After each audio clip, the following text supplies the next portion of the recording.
Bem-vindo ao Papo Espírita, a espiritualidade na sua vida. Muito bem-vindos ao Papo Espírita. Hoje nós vamos conversar sobre um tema muito importante para a saúde mental das famílias, é o abuso das telas digitais.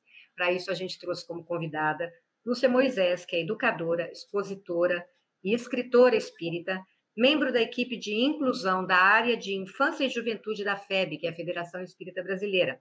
Nós vamos conversar sobre ela, que é autora também do livro Para Além das Telas Digitais. Muito bem-vinda, Lúcia, tudo bem? Oh, que prazer, Ana Cristina, estar aqui com vocês. Boa tarde a quem vai nos assistir, de tarde, boa noite, bom dia, porque nós não sabemos, né? Um abraço, Miriam, Thelma. Muito bom estar com vocês. Prazer, obrigada pelo convite. Miriam e Thelma também conosco. Lúcia, você é especialista nesse tema, né, do excesso, do abuso das telas, internet, redes sociais, especialmente essa questão ligada às crianças e adolescentes, que tem a ver com essa saúde mental da família. E a gente quer trazer uma visão espírita sobre isso, que é a visão do espírito encarnado. Vamos começar perguntando para você como que a gente identifica se está havendo um abuso, um excesso de telas digitais, principalmente entre essas crianças. Qual é o impacto desse excesso, principalmente na família, para aquele espírito?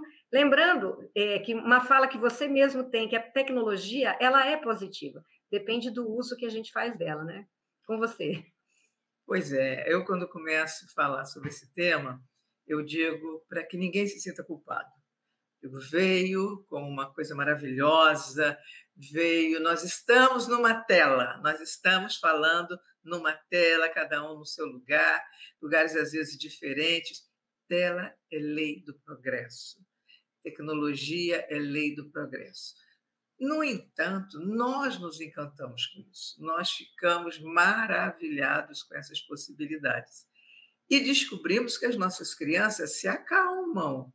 Elas gostam, elas ficam ali quietinhas, e com isso a família que precisa ser a mãe que sai para trabalhar, o pai, às vezes as crianças que estão, como elas dizem, estou com tédio, dá a tela, dá a tela. E o que está acontecendo? O alerta começou a vir dos médicos, sobretudo dos pediatras, que começaram a perceber crianças sendo levadas para o consultório médico, algumas com suspeita de autismo. Por quê? Algumas características do autismo são ser chamado e não olhar, não prestar atenção em ninguém, ficar sempre querendo a mesma coisa, no caso, um controle remoto, ou um tablet, ou um smartphone.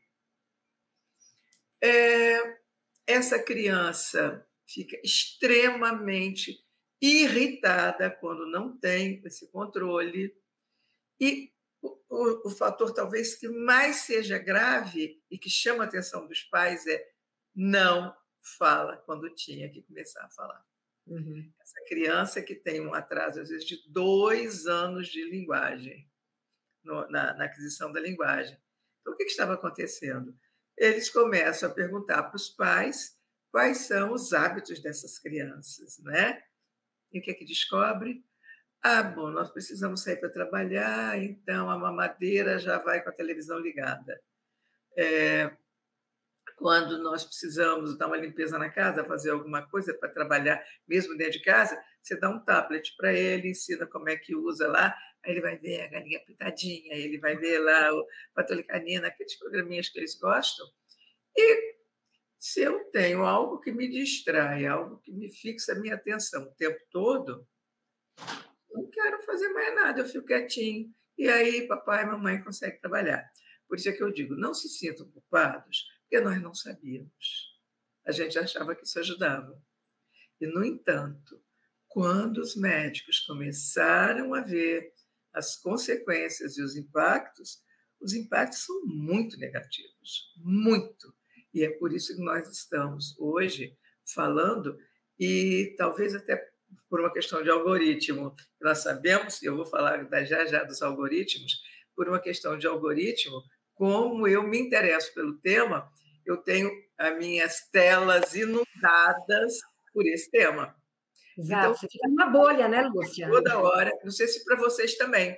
Sim, e os telefones nos escutam. E aí eles entendem o que a gente fala e eles dão mais material para nós. Eles sabem onde a gente está, né? Tem um GPS ali. É uma loucura isso. Então, você vai criando aquela bolha e a criança também está inconscientemente participando disso, né? Miriam, Fica você quer... bombardeada, né, de informações. A gente pode até fazer uma experiência, às vezes conversando perto do celular, aí você fala, eu estou com saudade de ouvir a Enya, né, uma música da Enya e tal. Daqui a pouco fica cheio de músicas da Enya, vai entrando vários links e tudo. Então, tudo é assim, né?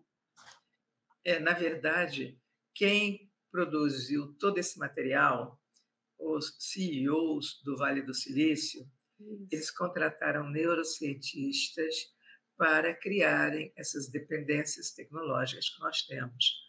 Isso vem através dos algoritmos. Isso que você falou, Thelma, é verdade. Mas, independente até de ter ouvido ou não, de telefone ouvir ou não, o que acontece? Todas as vezes que nós damos um like numa determinada situação, cria ali um algoritmo para dizer ela gosta disso. Até mesmo quando você entra no Instagram, ele pergunta do que você quer ver, o que você gosta. E aí você põe lá os seus interesses e ele vai te dar muito, muito, muito. O próprio YouTube, que nem era assim, hoje o YouTube, quando você termina de ver uma determinada coisa, ele já mostra outra, ele já mostra outra, ele já mostra outra, para você não sair dali. Então, é fato, sim. A gente pergunta do ponto de vista espiritual. Os maiores problemas que eu vejo, né, primeiro, é que esse início de retorno à Terra, o espírito, antes de retornar, ele combinou com seus pais, os pais aceitaram, nós vamos voltar juntos. Não sabemos nem quem é mais evoluído do que quem. Isso nós não estamos falando. Pode ser até que o espírito mais evoluído tenha voltado. Não importa. Mas ele volta como criança. E como criança ele precisa dos pais. Mesmo que depois ele mostre, não, era um espírito muito evoluído, na fase infantil, todos nós nascemos extremamente dependentes. Se não tiver alguém que cuide de nós, nós morremos. Pura e simplesmente. Se a gente está vivo aqui, é porque papai, mamãe, alguém cuidou muito. Além do que, é o momento da socialização. A criança nasce egocêntrica. Ela sequer sabe que existe vida além da porta. Ela julga que a mãe desaparece quando sai dali, ela não tem consciência que saiu pela porta, continua. Ela fica feliz quando volta porque ela não tem essa consciência. Só com o tempo que ela vai adquirindo, me diz que ela vai andando pela casa, que ela vai... Não, mamãe vai e volta, mamãe vai e volta. E a maior prova disso é aquela brincadeira que você tapa e brinca. Apareceu, sumiu, apareceu. Que quando se filma a criança na hora do sumiu, quem filma aqui do lado, diz que ela está assustada. E por isso que ela ri tanto quando aparece. Né? Felicidade. É uma coisa séria. Esse espírito renasceu para progredir, para atuar na sociedade, para ser melhor. E essa dependência de tela não permite que ele seja isso. Então, essa é a questão. Porque ele não vai fazer aquilo que em psicologia a gente chama de tarefas evolutivas. Ele não vai cumprir aquelas etapas que ele tem que cumprir na hora certa e com as pessoas certas. Então, quais são as pessoas certas até 2 anos, por aí? Quem é? Quem é o modelo? Irmãos, né? São os pais, sobretudo os pais. Os pais. Quando você pega uma criança que está andando e fica lá na frente com seus braços abertos e ela vem, por que ela vem? Porque ela sabe que tem segurança ali, confiança, Ana Cristina.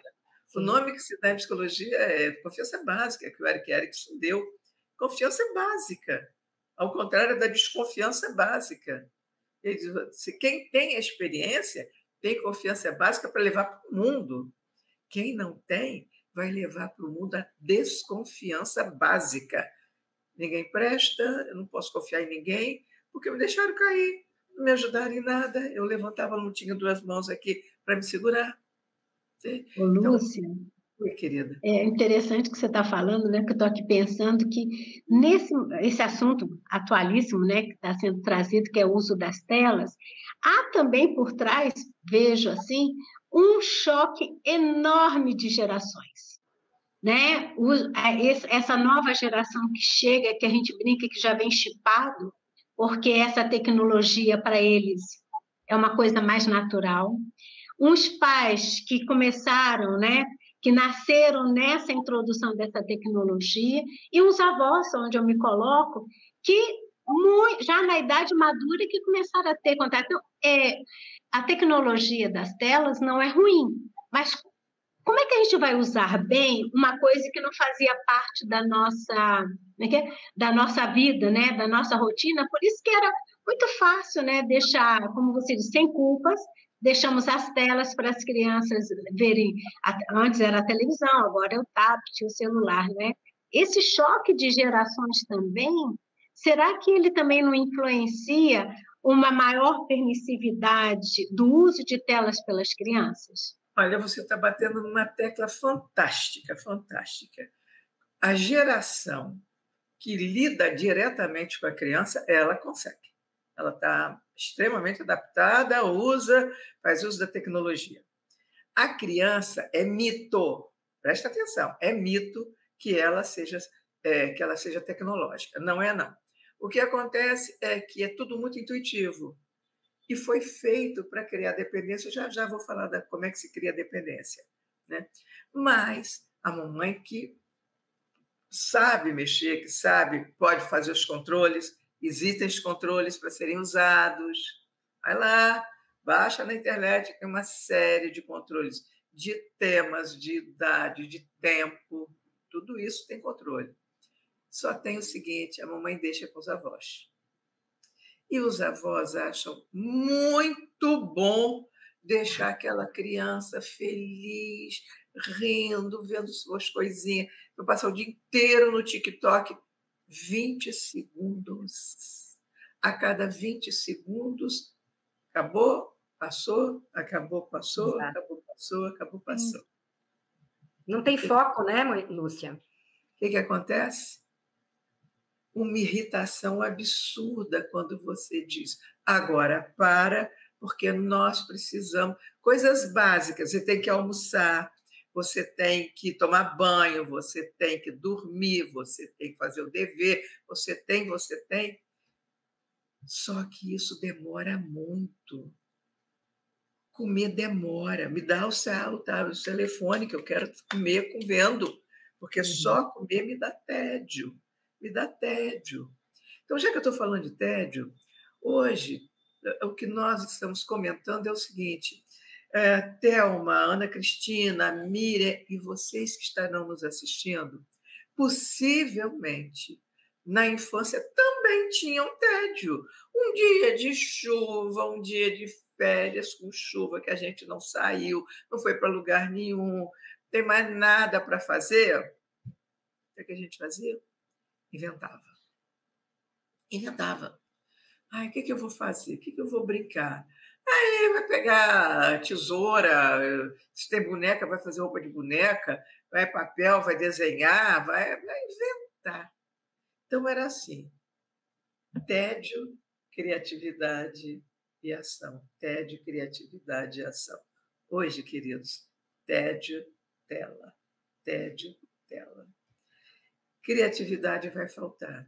E o que o mercado de trabalho vai exigir? Com essa automação toda que está aí? Sim. E ontem mesmo eu li, Lúcia, uma notícia de que o Brasil está num ranking de criatividade do PISA, né, se não me engano, ele está lá nos últimos lugares. Sim. Eu achei muito interessante isso, eu nem sabia que existia, mas as pessoas, as crianças são pedidas a conectar coisas, né, ideias, e tem o que é óbvio e tem o que é criativo. E os brasileiros estão indo no óbvio.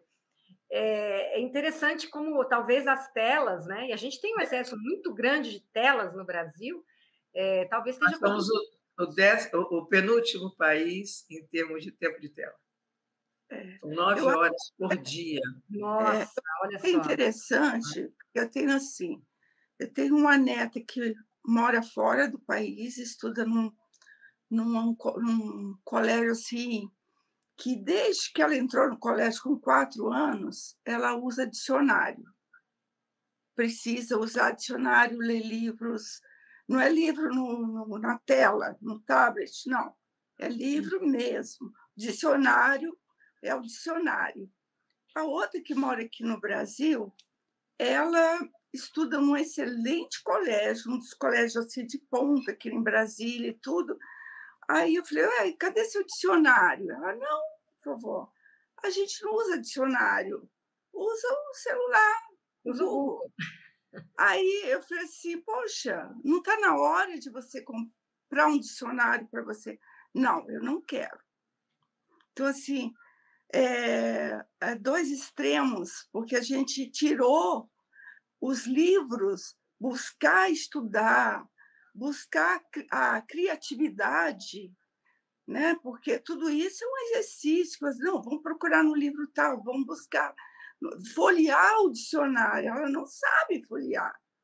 E a outra, ela tem 3 dicionários que usa, né? Então, assim, como é que o Brasil, nessa questão da educação, está pecando muito nesse sentido, porque quer a tecnologia e, na verdade, as crianças estão perdendo o buscar, a criatividade, brincar, né? Essa coisa toda que faz parte do desenvolvimento dela, intelectual, espiritual, psicológico, né? E, Thelma, eu acho que esse ponto que você colocou é interessante, porque é tudo tão rápido, né? Antigamente, estou falando a gente tinha que ir lá na biblioteca, buscar um livro, né? Ou então acessava através de amigos. A gente tinha o espírito de pesquisa. A gente para nos envolvermos com a nossa instrução, era necessário a gente ir atrás. Hoje é tudo tão rápido. Para que dicionário, né? Se eu digitar lá, no instantinho está dizendo.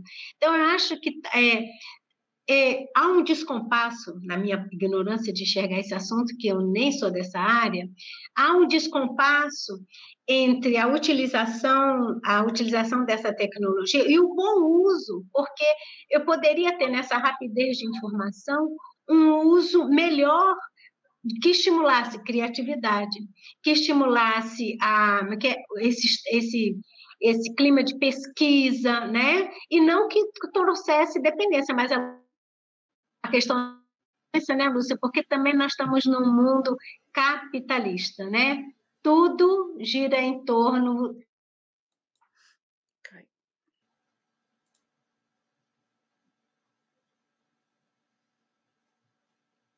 Eu acho que a minha rede caiu, foi isso? A gente caiu um pouquinho, mas podemos continuar. Lúcia pode responder, depois ele edita. Eu ia voltar lá para a questão dos pais. Como é fundamental que haja interações saudáveis, estabelecimento de laços de afeto profundo, de confiança e, sobretudo, regras, porque o mundo exige isso. Não é porque a gente é ruinzinho, não. É porque a vida exige isso. O espírito precisa disso. Tanto é que Emmanuel foi dizer para o Chico, o que foi? Que ele repete 3 vezes a mesma palavra. Todos nós sabemos. Disciplina, né, Thelma? Disciplina e disciplina.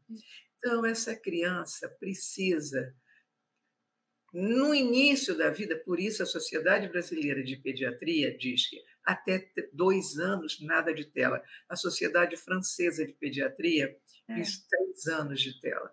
Então, vou misturar aqui os assuntos. A questão da Europa. A Europa, a gente tem, eu viajo muito para fazer trabalhos espíritas e tenho contato, então, com a comunidade espírita europeia. Não tem essa coisa da criança passar essas horas todas que nós passamos, mas de jeito nenhum. Mas são escolas que também não. Eu me encanto quantas vezes a gente está em período de aula e vê criança passando, criança com a escola, passando para lá, passando para cá. Elas vão ou fazer piquenique, ou elas vão para o museu, ou elas vão ver alguma coisa, vão até a natureza. Que coisas que aí vocês vão dizer, mas a gente não tem segurança para isso. Por isso, o doutor Daniel Becker, ele tem defendido, um pediatra famoso, querido. O que ele defende? Políticas públicas. Primeiro, tem que fazer campanha igual a cigarro. Isso faz mal, não pode. Segundo, criar segurança nas praças públicas, oferecer espaços públicos. Quando a gente vai aos Estados Unidos, o que a gente mais vê são as quadras, o pessoal jogando basquete. O pessoal jogando basquete, às vezes nas ruas. Estive há pouco tempo falando em San Diego e fui hospedada numa casa de uma diretora de uma casa espírita, e o que me chamou muita atenção, em 2 trechos de uma rua, em curva, rua para lá, rua para cá, eu vi tabelas de basquete. Falei, mas é da rua? Não, é da casa de alguém, mas bota ali na rua, eles ficam. Os meninos andando de bicicleta, os meninos fazendo skate. Por acaso, eu sou de uma cidade, eu moro no Rio, na zona do Rio, né? Eu moro em Niterói, mas daqui eu estou na praia, virada para o Rio de Janeiro, e na praia a gente vê assim, né? As crianças andando de skate, as crianças brincando, do outro lado também tem um outro jardim grande com pista, com lugar para skate, mais adiante tem aqueles lugares assim para skate. Isso é política pública. É uma cidade que cuida. Niterói é uma cidade que oferece muito, mas a grande maioria dos nossos estados não oferece, dos nossos municípios não oferece. Então, é a questão de política pública. Por quê? Você precisa deixar esta criança aprender a ver o mundo junto com você, como nós todos vimos. É com o pai, é com a mãe, é conversando, ensinando a falar, ensinando a andar. E aí, por que esse assunto cresceu? Voltando lá para o início, os pediatras começaram a ver a questão do sedentarismo. Uhum. Miriam, como é que seus netos, como é que você vê as crianças usando tela? Andando, fazendo bicicleta? Sedentárias. Não, mas ou ganhando peso ou, né, perdendo peso porque comer não quer, não tem vontade de se alimentar, né? Aí fica nos extremos para se dedicar cada vez mais tempo às telinhas. Exato. E as mães também, os pais, né, estão muito voltados para as suas próprias telas. Isso, Ana Cristina, esse é que é o problema. Nós, adultos, nós estamos trabalhando em tela. É trabalho. Sim. Só que a grande maioria usa a tela para se distrair. E como eu falei dos algoritmos, cria dependência. Como é que é criada a dependência? Vamos analisar. É uma criança pequenininha que pega uma tela, seja um tablet, seja televisão, não importa, mas aquilo ali tem luz, vocês podem me ajudar. Tem luz, tem som, né? Tem cor, e é agradável. O que passa ali é engraçado, né? E não tem nada na nossa realidade em torno dela que faça isso. Até porque ela não conhece a alegria de jogar, de brincar, de correr, jogar uma queimada, entende? A criança pequenininha, ela não entende o prazer de, como eu tenho aqui lago, de ali jogar pãozinho para os bichinhos no lago. Isso num lugar bonito, num jardim bonito, onde tem os pássaros, tem os bichinhos. Então, na hora que ela vê uma coisa que ela gosta, no cérebro dela ela vai ter uma descarga de dopamina, que é o neurotransmissor que dá a sensação de prazer. Até aí não teria problema nenhum, gente. Todos nós todo dia temos uma descargazinha de dopamina várias vezes por dia. Meu pedacinho de chocolate, ó, descarga de dopamina. Se está com muita sede, você bebeu água, né, Cristina? Ai, que coisa boa, essa aguinha gelada, boa, estava um calor danado. Uma carga de dopamina. Tomou um cafezinho? Uma carga de dopamina. Só que quando a gente termina de tomar um cafezinho, não existe nada na nossa frente que ponha 10 cafezinhos para a gente tomar. Mas quem cria estes algoritmos já deixa engatilhado a outra coisa para você ver. Então, o grande problema não é causar prazer, é causar motivação para continuar. Porque causa motivação para continuar. Se eu não tenho nada para continuar, eu vou sair dali e vou ver outra coisa. Eu tomei meu cafezinho e vou em frente. Mas se você me oferece mais do que eu gostei, eu não saio disso. É por isso que cria dependência. Então, onde é que estão as coisas mais graves que eu não quero deixar de falar? Vou falar do sedentarismo, mas já quero falar de uma coisa gravíssima, que são os jogos, os videogames. Sim. Eles começam, o videogame começa para conquistar a criança com uma coisinha, uma brincadeirinha, uma bobaginha. Só que ele vai crescendo, ele vai conversando com os colegas, ele diz, mas você conhece esse? Você conhece aquele? E aí começam aqueles que você vai crescer no jogo, se matar.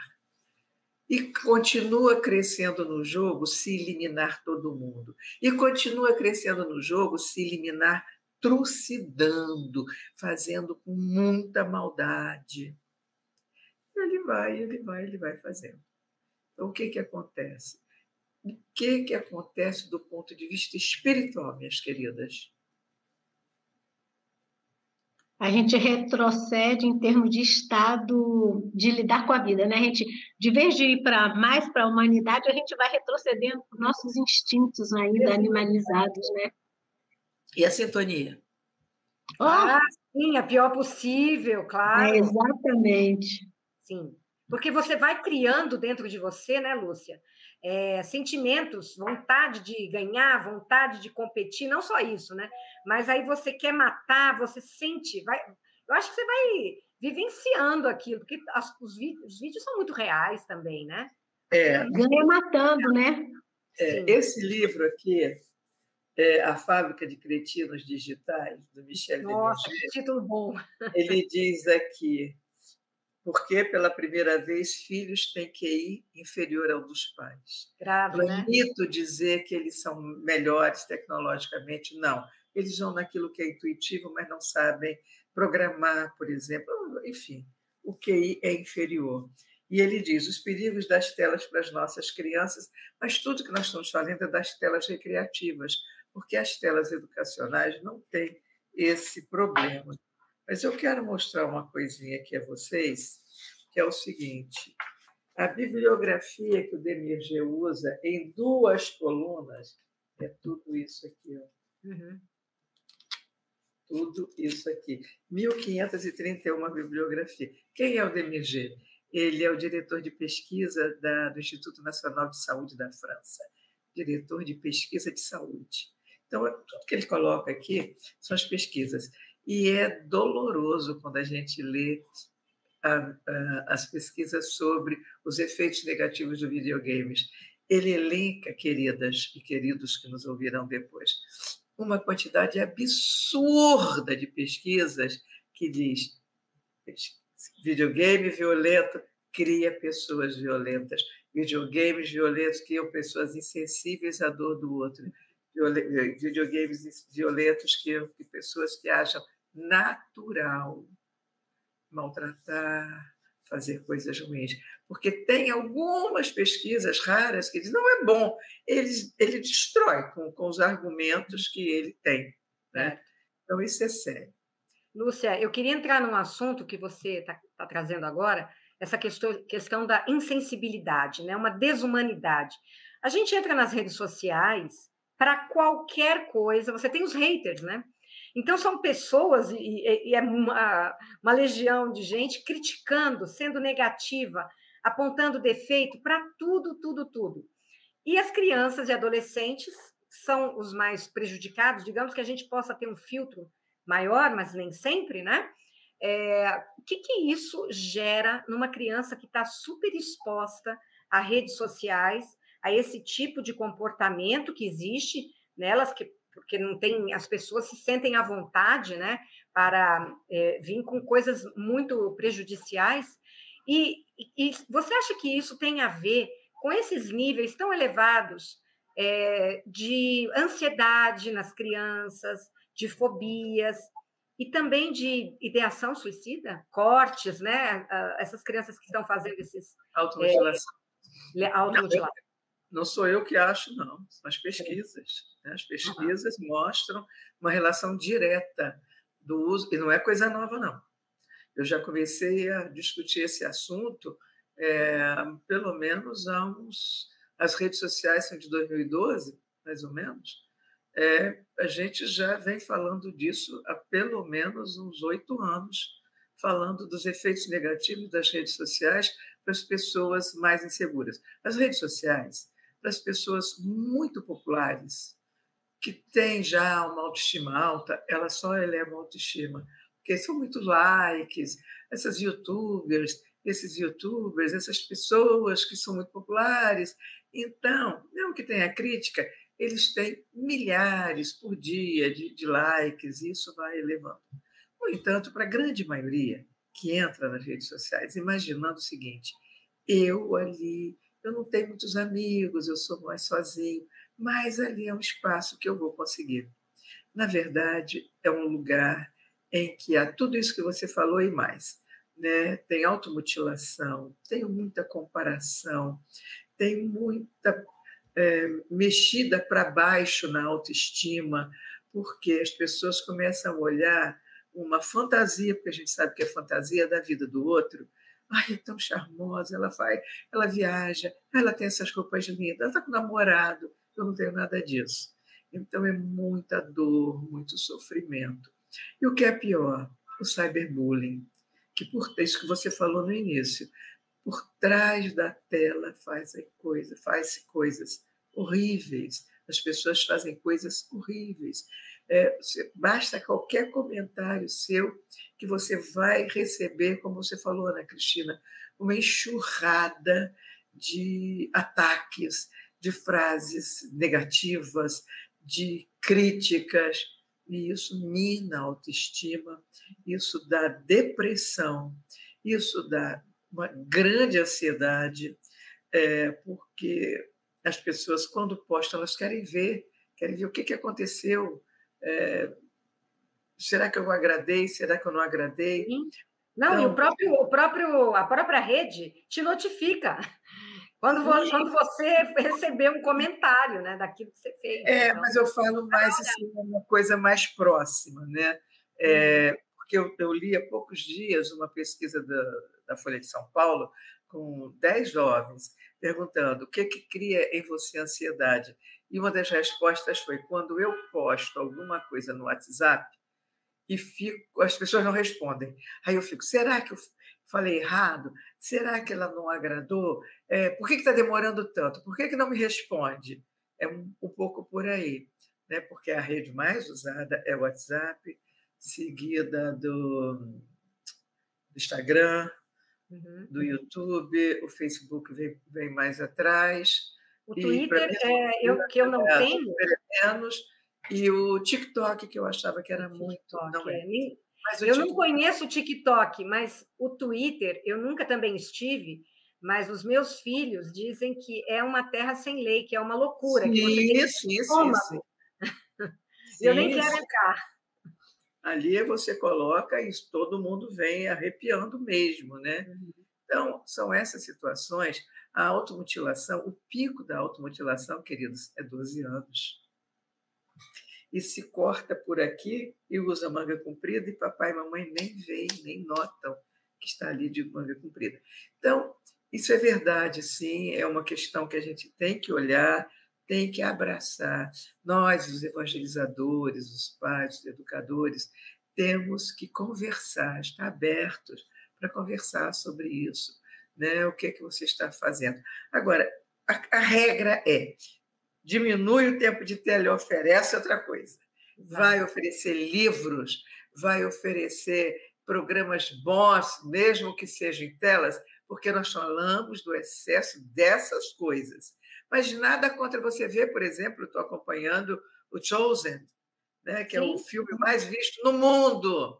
Né? Tenho amigas que gostam de ver os doramas, né, os filmes, vai ver. Isso daí não é disso que nós estamos falando. E das educativas, vai ver palestra, vai assistir coisas, mesmo jogos, coisas que possam brincar de uma forma positiva, de uma coisa. Agora, leva para a rua, leva para o parque, leva para o jardim, pega a sua criança, sai mais cedo de casa, em vez de enfiar no carrinho para poder andar mais rápido, deixa ela andar com as perninhas dela. Por quê?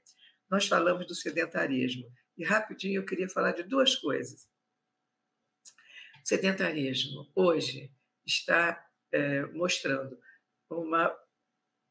crianças com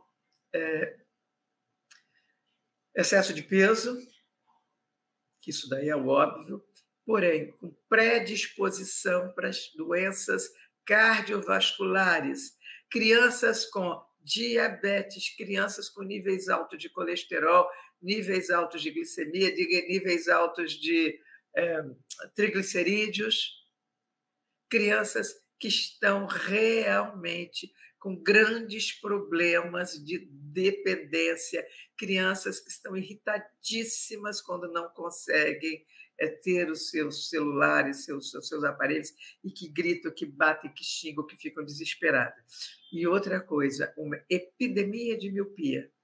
Existem estudos provando a relação entre tempo de tela e miopia. Por quê? Não é só porque fica perto, é porque não recebe a claridade solar. Nós todos precisamos da claridade solar. 70% dos casos, no último meta-análise que eu estudei, mostra que quase 70% dos casos, 12 estudos, vendo as causas, 22 pesquisas, vendo causas de miopia infantil, mostram que a miopia tem a ver com excesso de tela. Então, é disso que nós estamos falando, né? Do excesso de tela. Então, tem algumas regrinhas? Tem. Não ao acordar, não nas refeições, não na hora de dormir e não no quarto. E um outro grande problema das telas é fracasso escolar, por 1000 razões, porque a aula demora, porque isso tudo é muito chato, mas, sobretudo, porque tudo que é ensinado fica na memória de trabalho e precisa de muitas horas de sono profundo para a criança de mais ou menos 9 horas, 8, 9, 10 horas, para passar para a área maior, que é a memória definitiva. Então, como ele não dorme, ele dorme picotado, ele leva para o quarto, medo de ficar por fora. O que vai acontecer? Chega na hora da prova, ele diz, deu branco. Não deu branco, ele nunca aprendeu. Isso é uma coisa. E a outra coisa terrível é que a vida humana, nós precisamos,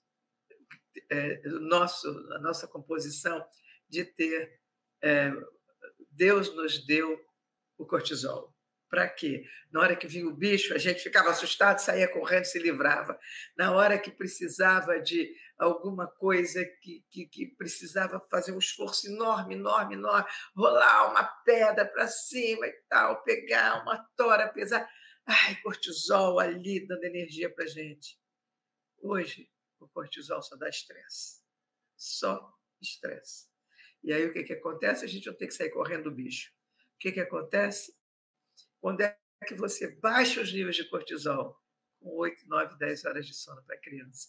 Se não dorme direito, ele vai acordar irritado. Se ele dorme tarde, se fica o tempo todo ali nas telas, se leva para o quarto, leva para a cama, ele acorda tão irritado que ele não quer mais ir para a escola, ele não quer aprender, ele já não está aprendendo porque ele não dorme direito, e é o caos.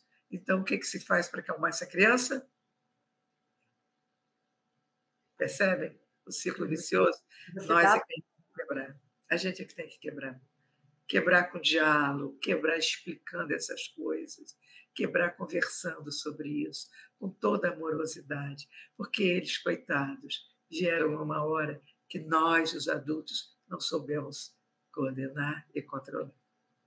Ainda bem que esse tema está sendo muito ventilado, né? Tem muita coisa se falando em todo lugar do mundo. Se faz muito um mau uso também desse debate, muitas vezes, né? Por muitas questões que não vêm ao caso, mas o que você traz são pesquisas, né? São dados, são informações da educação, de pessoas que estão buscando trabalhar isso no nível também espiritual, né? Porque ali está um espírito tentando se desenvolver nesse momento, né? Então, para a gente finalizar, Lúcia, que mensagem, assim, que últimas palavras você deixa para a gente? Como lidar melhor com esse mundo conectado? Que isso não vai retroceder, né? Nós estamos conectados, isso vem para o bem também. Uma vez o Haroldo Dutra, eu ouvi ele dizendo que esse telefone é somente o início, porque daqui a um tempo nós vamos estar falando com o mundo espiritual diretamente. Por enquanto, a gente precisa falar com os outros com o telefone. Como lidar melhor com esse mundo conectado para o bem? Como fazer bom uso disso e manter uma boa saúde mental, emocional na sua família? Sim, eu diria que os pais precisam, antes de tudo, lembrar de algumas passagens, algumas mensagens que a doutrina espírita nos ensina. Então, nós vamos encontrar em muitas passagens do Livro dos Espíritos, a missão dos pais, o papel dos pais, desde quando ele fala de anjo da guarda, né? É igual um pai, o papel de orientar, levar pelo caminho do bem. Quando ele vai falar em tantas e tantas outras questões sobre a infância, o papel dos pais. Então, isso é necessário que seja visto. Continuar mantendo alguns hábitos que são fundamentais, o da oração, ensinar essa criança a orar, ao acordar, antes de dormir, buscar uma boa sintonia. Isso, penso que o evangelho no lar, nós não podemos abrir mão do evangelho no lar. Eu sempre falo do livro Céu e Inferno, quando Kardec fala do Código Penal da Vida Futura, o item 21, ele diz: ninguém paga pelos erros alheios. Cada um de nós é responsável pelos seus próprios erros, a não ser que o outro tenha errado pelo seu mau exemplo ou porque você foi negligente, você deixou de fazer aquilo que você deveria fazer na hora que era o seu papel. Então, lembrando que o papel dos pais é conduzir esse espírito pelas sendas do bem, fazer com que ele evolua, com que ele ascenda nessa reencarnação. Isso tudo que ele encontrou aqui, todos nós já encontramos quando viemos, porque no plano espiritual, o livro Memórias do Suicida mostra, ele foi escrito em 26, já havia tudo isso e muito mais. Isso que você falou, Miriam, da parte mental, né? A gente vê lá, eu digo, isso ainda não chegou aqui, não. O pensamento aparecer em tela, nós ainda não temos. Mas lembrar que houve toda uma preparação para que esse espírito viesse. Então, veio numa hora boa, essa tecnologia é boa, olha que beleza. Você falou, Thelma, de netos que moram fora. Que beleza quando eles ligam a tela para falar com você. Isso é muito bom, vovó está aqui, olha que beleza poder acompanhar. Tem tanta coisa boa nas telas. O que a gente não pode é esquecer o papel de pai e de mãe para conduzir esse espírito. E nada melhor do que o diálogo. Não é deixar para lá, não é proibir. É conversar e oferecer outras opções. E aí sim eu acho que a família consegue ter um certo equilíbrio espiritual e, consequentemente, saúde mental, porque ninguém evolui doente mental, com doença mental. Nós precisamos da saúde mental, estarmos bem, estarmos felizes, estarmos prontos para assimilar os novos conhecimentos, ser um ser útil à sociedade, à família, à sociedade, colaborar para a evolução da Terra. É isso que a gente precisa. O que esses nossos filhos vão fazer? Vieram para impulsionar o progresso numa hora ótima. Então, vamos impulsionar o progresso, porque, voltamos a dizer, tem coisas maravilhosas sendo feitas no mundo em função das altas tecnologias, na área de saúde, da comunicação, na área da alimentação, da agricultura, em todas as partes. Né? Da saúde, então, nem se fala. Então, só agradecer a Deus e agradecer, eu já aproveito agradecendo a vocês a atenção, a você, Ana Cristina, o convite, a vocês, deixando aqui o meu abraço. Lúcia, muito obrigada. Você não tem ideia de como esse programa foi prazeroso e informativo e cuidadoso, né? Fica aqui uma mensagem muito importante para todo mundo que nos assistiu. É um debate que precisa ser feito com todo esse carinho que você traz, né? Essa vontade de fazer a diferença com a tua experiência como educadora. Muito obrigada aqui pela sua participação. E todos vocês que nos assistiram, a gente vai ao ar às quintas, 18h45, temos uma playlist no canal Comunhão Espírita de Brasília e outra playlist no canal TV Comunhão. Inscrevam-se lá, acompanhem o nosso material. Obrigada, Miriam, obrigada, Thelma. Obrigada, Lúcia, novamente, e a todos vocês. Até a próxima.